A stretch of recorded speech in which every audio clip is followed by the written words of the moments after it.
La TVT au cœur de l'information.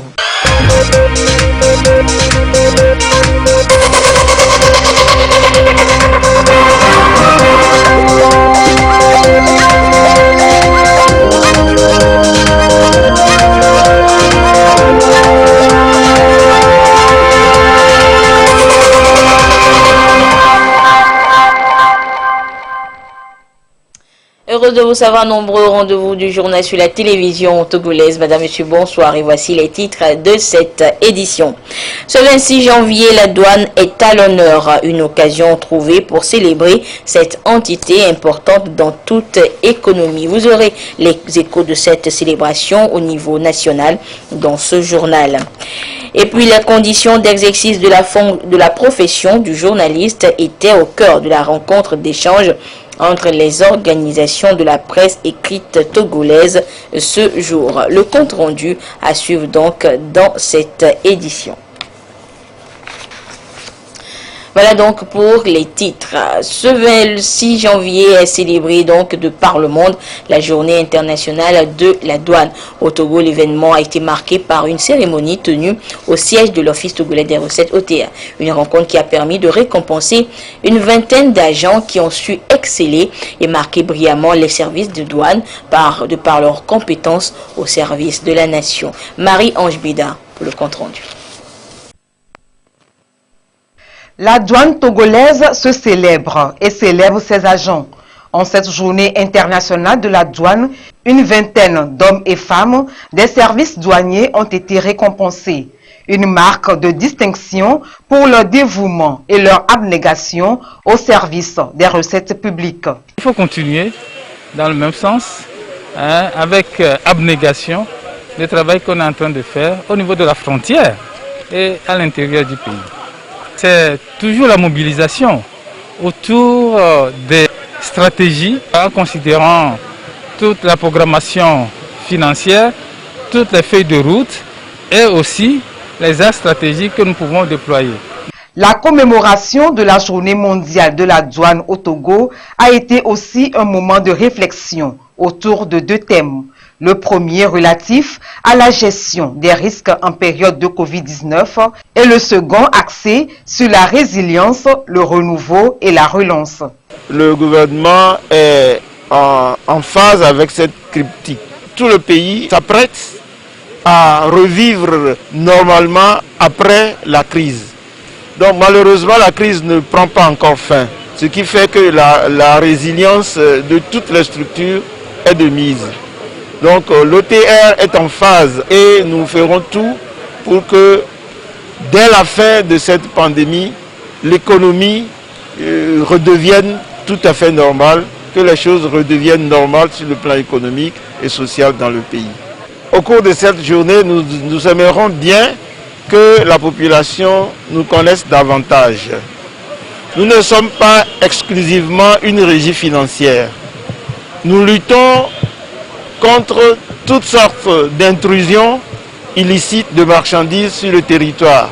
Nous luttons contre ce que la population appelle faux médicaments. Tout ce qui est nuisible pour la population, nous faisons tout pour que cette substance n'entre pas sur le territoire. Les services douaniers se sont engagés à optimiser la chaîne logistique et limiter la propagation du Covid-19 au Togo. Cette journée célébrée depuis 1953 est une occasion de mettre en lumière les efforts des hommes et femmes qui travaillent dans l'administration douanière. C'est aussi une opportunité pour magnifier les liens de coopération qui existent entre les services douaniers du monde et leurs partenaires. Et parlant toujours de la douane, sachez que le quitus fiscal et l'attestation de régularité sont des dispositions légales prévues dans la loi relative au livre des procédures fiscales de 2018. Ces deux documents témoignent de la bonne foi des contribuables vis-à-vis de leurs obligations fiscales. Mais à quoi servent-ils concrètement et quelles sont les conditions requises pour leur délivrance? Sonia Ménikbo nous répond ce soir. Le quitus fiscal est une disposition légale prévue dans la loi relative au livre des procédures fiscales.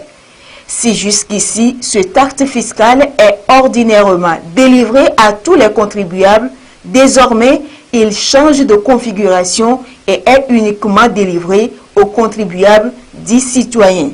Ceci sur la base de critères bien définis. Pour cette nouvelle année, l'Office togolais des recettes a voulu honorer les bons. Le quitus fiscal qui était ordinairement délivré est désormais réservé aux contribuables que nous désignons contribuables citoyens. Et ce quitus fiscal a une validité d'une année civile. Et pour être contribuable citoyen, il faut non seulement payer et déclarer ses impôts dans le délai, mais il ne faut avoir pas fait objet de mise en demeure liée à ses obligations déclaratives et de paiement. En cas de contrôle fiscal, il ne faut pas que les droits rappelés dépassent 15% des impôts ordinairement déclarés et payés. Il ne faut pas être contribuable inactif et ayant subi la retenue spéciale BIC de 15% au cordon douanier. Pour être qualifié de contribuable citoyen, il ne faut pas avoir adopté des comportements ou eu des agissements de nature à entraver les différentes procédures fiscales. Et si on est importateur, il ne faut pas subir une procédure de contentieux douanier concluante. Outre le quitus, il est aussi délivré l'attestation de régularité aux contribuables. Les autres contribuables qui se conformeraient juste aux différentes obligations avec régularité auront une attestation de régularité fiscale. L'attestation de régularité fiscale couvre les opérations de transfert de fonds et a une validité de 3 mois n'excédant pas l'année civile. Pour l'Office togolais des recettes, ces deux actes constituent une preuve de la bonne foi des contribuables. Pour ceux qui doivent voyager, on leur demande le quitus s'ils sont opérateurs économiques, parce que le pays de destination veut s'assurer que si dans ton pays, tu te conformes bien. Et c'est pourquoi ces documents fiscaux sont importants. Et aujourd'hui, la réforme va au-delà. Et pour éviter les cas de falsification, il est défini sur tous les actes un code que nous appelons QR Code en anglais, Quick Response Code. Et dès qu'on le flash, ça renvoie à une page qui affiche toutes les informations d'authenticité du document. Le quitus couvre 4 formalités essentiellement. Les formalités de soumission aux appels d'offres, les formalités de demande de carte de séjour, de visa, mais aussi les autres formalités non dénommées. Ces documents fiscaux sont délivrés par l'Office togolais des recettes aux partenaires contribuables qui sont en règle vis-à-vis de leurs obligations fiscales et qui en font la demande. Le secteur agricole occupe une place de choix dans les priorités du gouvernement et pour cela, il ne lésine pas sur les moyens pour permettre aux 10 secteurs donc de contribuer efficacement au bien-être des populations et à la croissance économique. Et bientôt la campagne agricole qui s'annonce et le gouvernement se prépare déjà à accompagner les agriculteurs en besoin d'intrants. Christine Petit-Kéaloudin pour les précisions. L'agriculture togolaise emploie plus de 70% de la population active et contribue à près de 40% au PIB. Le gouvernement, à travers sa politique agricole, vise l'amélioration de la productivité et l'augmentation des revenus des populations indispensables au renforcement de la sécurité alimentaire. Pour un aboutissement heureux de la campagne agricole 2021-2022, le soutien des producteurs en intrants fait partie des multiples actions et stratégies engagées. Un stock de 80 000 tonnes d'intrants est constitué et va être mis à la disposition des producteurs. Chaque canton et village devront disposer de magasins d'entreposage et de distribution. D'ici mi-février, le Centre d'approvisionnement et de gestion des intrants agricoles, CAGIA, entend rapprocher les stocks des producteurs avant le début de la saison pluvieuse. La constitution de stocks d'intrants est l'une des sous-composantes de la feuille de route du ministère de l'Agriculture, de l'Élevage et du Développement rural. Elle s'articule autour de 3 projets: l'amélioration de la productivité et des rendements agricoles, l'accélération du mécanisme inclusif de financement agricole MIFA, qui veut porter le nombre de bénéficiaires à 1 million d'agriculteurs d'ici à 2025, et l'agrandissement de l'agropole de Kara. Le projet de filets sociaux et services de base piloté par l'ANADEB a permis diverses réalisations au profit des plus vulnérables, plus de 1200 villages et cantons les plus vulnérables. Et que ce soit au niveau des infrastructures, des transferts monétaires ou encore des cantines scolaires, des efforts ont été consentis par le gouvernement pour sortir les populations à la base de la précarité. Et à un an de la fin du dit projet, l'heure est au bilan. Le point ce soir dans ce dossier signé Antoinette Romao. Va voir. Au 31 décembre 2020, le projet de filets sociaux et services de base a permis d'assurer aux ménages et communautés pauvres un meilleur accès aux infrastructures de base et aux filets sociaux dans plus de 1200 cantons et villages les plus pauvres. 23 milliards de francs CFA ont été décaissés par l'État togolais et la Banque mondiale pour la réalisation des infrastructures scolaires, des unités de soins périphériques, des centres communautaires, des forages munis d'une mini-adduction d'eau potable, des hangars de marché ainsi que des cantines scolaires. La cantine est bonne. Avant, il n'y a pas la cantine.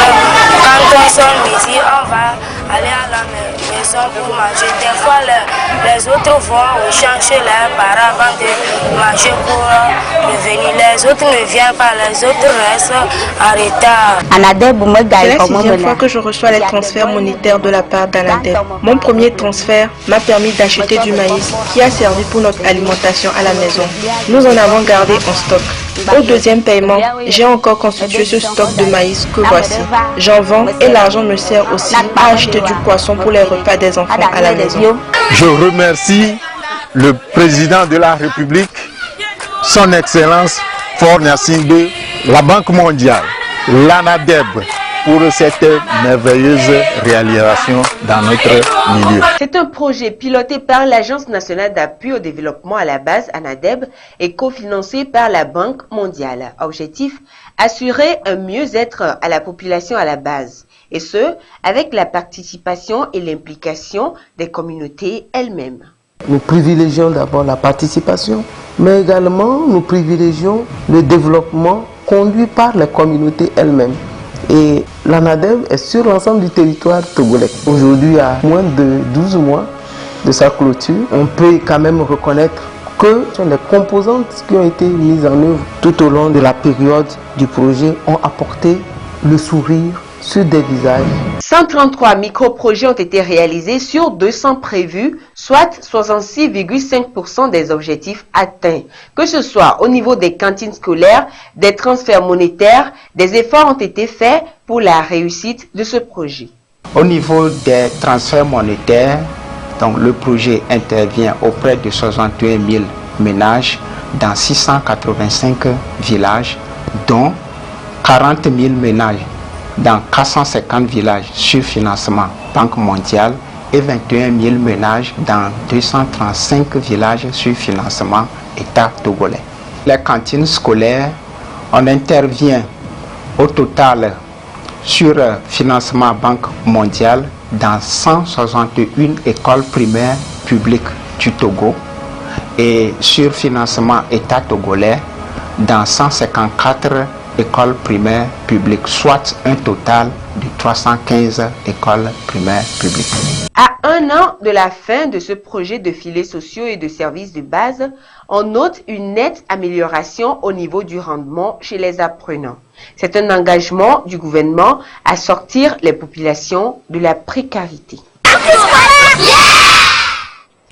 Le chef du gouvernement Victor Toméga Dogbe a présidé dans un premier temps une séance de travail à la primature avec une délégation composée de députés français et de responsables du Fonds français Muskoka qui œuvre pour la réduction de la mortalité et de la morbidité maternelle, néonatale et juvénile. Le Premier ministre a ensuite échangé avec une autre délégation, celle du groupe intergouvernemental d'action contre le blanchiment d'argent en Afrique de l'Ouest, Diaba. Et leur discussion essentiellement portée sur l'étude d'évaluation mutuelle entamée depuis hier, lundi, à Lomé. Le résumé de ces entretiens avec Arnaud Kili. En séjour au Togo, les parlementaires français et une délégation du Fonds Muskoka ont échangé avec le Premier ministre Victor Toméga Dogbe sur les réalisations du fonds au Togo. Cette initiative de la France accompagne les pays bénéficiaires dans la réalisation des objectifs pour le bien-être de la femme, du nouveau-né et des enfants au Togo. La santé des mères, des nouveau-nés et des enfants est une grande priorité pour le Togo et ça constitue un des axes prioritaires du plan sanitaire national. Ce fonds vient vraiment en parfaite cohésion avec le déroulement de ce plan qui se fait à travers la feuille de route. Ce programme, nous sommes convaincus de sa pertinence au vu des réalisations et simplement nous voulions faire part à Madame le Premier ministre de notre soutien sur la politique santé mise en place au Togo, sur l'accompagnement de ce fonds français Muskoka. En seconde audience, Madame le Premier ministre a reçu le directeur général du groupe intergouvernemental d'action contre le blanchiment d'argent en Afrique de l'Ouest, GIABA, qui est allé échanger avec elle sur le processus d'évaluation mutuelle dont les travaux ont démarré lundi à Lomé. En matière d'évaluation mutuelle, en fait, le Togo est le 11e pays à se soumettre à cet exercice. L'intérêt de l'évaluation mutuelle pour le pays, c'est que si le pays met en œuvre ses recommandations, il pourra renforcer son système bancaire, son système financier, et l'économie dans son ensemble, la bonne gouvernance. Les rapports d'évaluation mutuelle intéressent les partenaires au développement et nous avons été très agréablement surpris que Madame la Première ministre était en phase avec nous, puisqu'elle a rappelé les efforts que le gouvernement ne cesse de déployer en matière de réforme. Et elle a indiqué que le gouvernement attend de pied ferme les résultats de cette évaluation mutuelle et que le gouvernement est disposé à prendre les mesures pour corriger les déficiences qui seraient constatées dans le rapport d'évaluation mutuelle. Ce rapport permettra au gouvernement togolais de renforcer ses dispositifs juridiques et institutionnels de lutte contre le blanchiment d'argent, d'améliorer le climat des affaires et d'attirer davantage les investisseurs. Le ministre de l'Environnement et des Ressources forestières a rencontré ses collaborateurs de la région de la Kara cette semaine. Une initiative pour échanger avec eux sur la feuille de route 2020-2025 de son département pour une efficacité de l'action gouvernementale. Depuis Kara, la correspondance de Nestor Mozo. Une feuille de route a été définie pour chaque ministère dans le gouvernement de Victoire Tomégan Dogbe. Chaque département a donc une obligation de résultat. Pour partager le contenu de sa feuille de route avec les agents relevant de son département, le ministre de l'Environnement et des Ressources forestières a choisi d'aller les rencontrer dans les différentes régions où ils sont en poste. Ici, c'est l'étape de la région de la Kara. Dans nos coutumes, on a l'habitude de dire que lorsqu'on change de rythme, on doit changer de danse. Il vous souvient bien que dès que nous avons pris service, il était question que chaque ministre puisse prendre des engagements. Et au titre des engagements du ministère de l'Environnement, il faut que dans les 5 ans à venir, le ministère de l'Environnement puisse faire en sorte qu'au moins 25% de la superficie du Togo, soit le quart de la superficie du Togo, soit couvert d'arbres, de forêts. Donc vous voyez que l'enjeu est de taille. Par conséquent, il faut que nous mobilisons nos agents et que nous essayons ensemble de voir comment nous allons nous prendre pour que cela soit une réalité. Travailler davantage pour que le département de l'Environnement et des Ressources forestières atteigne les objectifs fixés. C'est donc ce que le ministre Katari Folibazi attend de ses collaborateurs à tous les niveaux. Après les échanges, il a visité la direction régionale de la Kara du département pour se rendre compte de l'état des locaux et les conditions dans lesquelles exercent les agents. Les membres des organisations de la presse privée togolaise se sont retrouvés cet après-midi à la Maison de la Presse. Ensemble, un responsable d'organisations patronales et des syndicats de journalistes ont réfléchi sur les conditions d'exercice de leur profession et les cas de certains de leurs confrères en difficulté actuellement avec la justice. Face aux difficultés dans lesquelles se retrouve le journal indépendant Express de Carlos Ketaou, l'Observatoire togolais des médias OTM ne reste pas indifférent. Ici, Représentants d'organisations patronales et syndicales de la presse réfléchissent justement sur la situation. Retirer le récépissé d'un journal ne fait honneur à personne, ni à la presse, ni aux autorités. Nous sommes dit que nous nous inscrivons dans une logique de plaidoyer. Nous allons réfléchir, voir qu'est-ce qu'il faut faire, même si l'affaire est déjà passée devant la justice, voir s'il y a possibilité de sauver les meubles. Nous irons loin, même jusqu'à peut-être toucher les plus hautes autorités. Mais attention, il ne s'agit pas d'amener les autorités ou bien l'exécutif à influencer la justice dans son travail. C'est une rencontre d'introspection et de diagnostic pour de nouvelles perspectives dans l'exercice du métier de journaliste au Togo. Et cette rencontre a permis quand même d'échanger, de réfléchir, de nous remettre en cause, de nous mirer pour voir par rapport à tout ce qui nous arrive, quelle est notre part de responsabilité. Essayer de poser le diagnostic et voir ce qu'il nous revient de faire. Et puis ensuite également réfléchir à l'avenir de la presse par rapport aux nouveaux enjeux. Et donc cet après-midi nous a permis de nous dire des vérités sur ce que nous devons faire. Nous nous sommes compris sur plusieurs points. Outre le nouveau code de la presse, les échanges ont également tourné autour de la convention collective et de l'aide de l'État à la presse. Et par voie de communiqué, le président de la Haute Autorité de l'Audiovisuel et de la Communication HAC invite les promoteurs et directeurs des télévisions satellitaires créées illégalement, dont la liste, je vous la donne tout à l'heure, à bien vouloir prendre part à une rencontre pour une importante information les concernant le jeudi 28 janvier 2021 à 10h au siège de l'institution 6 à Agbalépé-Dogan à Lomé. La liste de ces télévisions satellitaires illégales au Togo, la voici.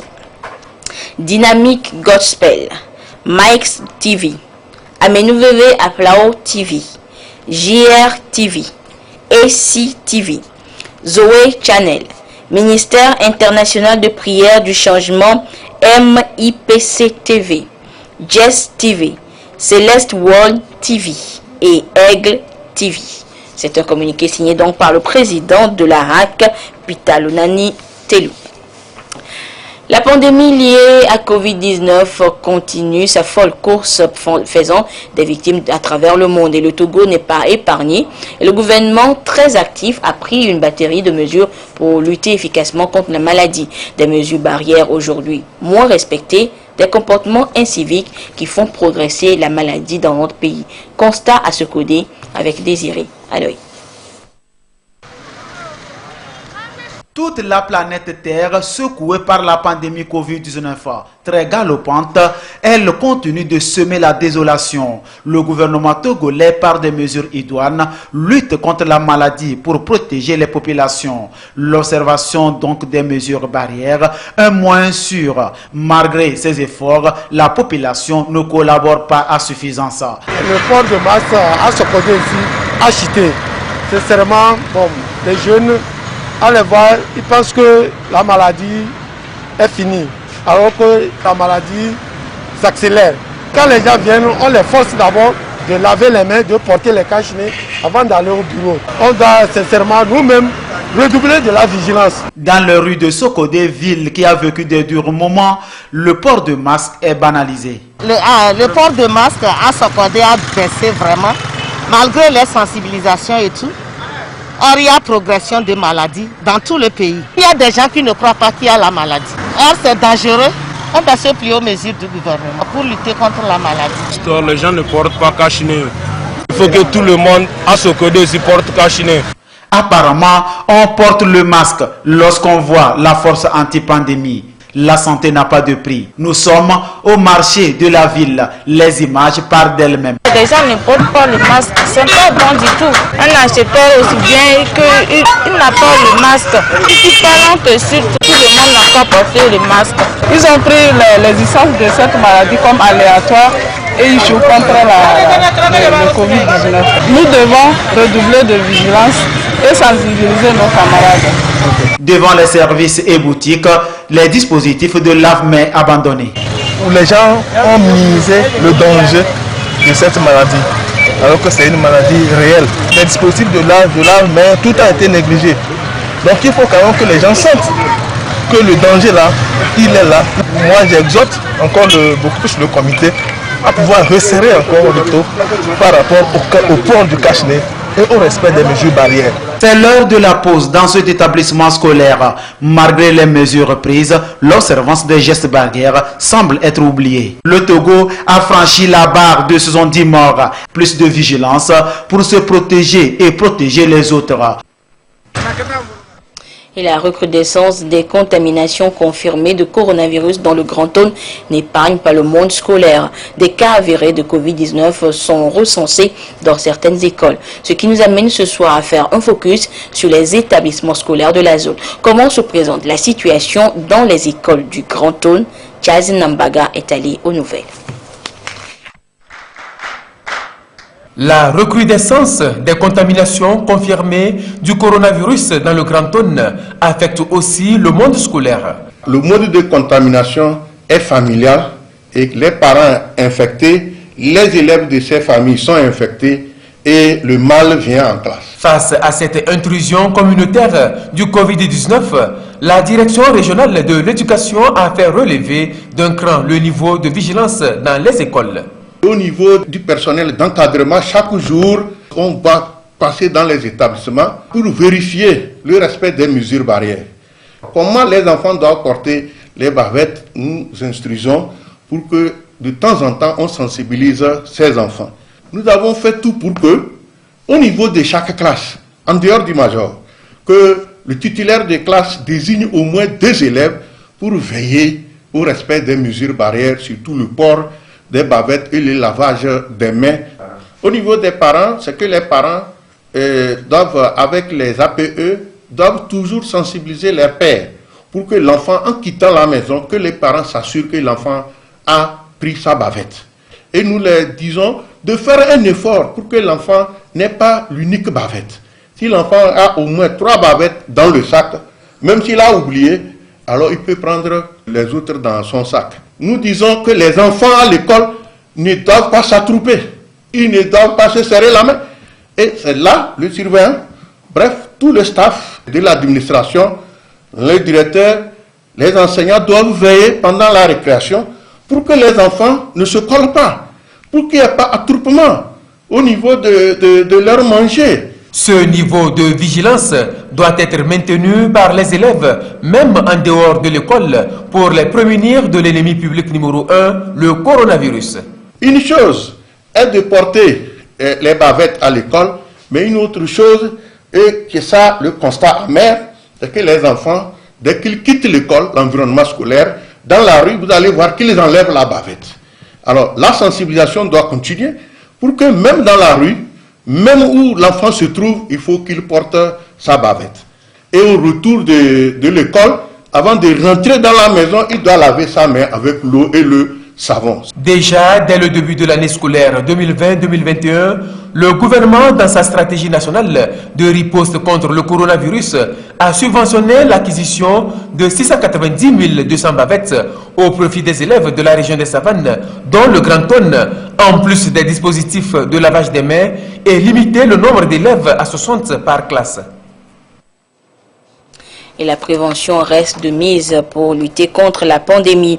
Et à ce jour du mardi 26 janvier 2021, la situation de la pandémie au nouveau coronavirus Covid-19 se présente comme suit au Togo.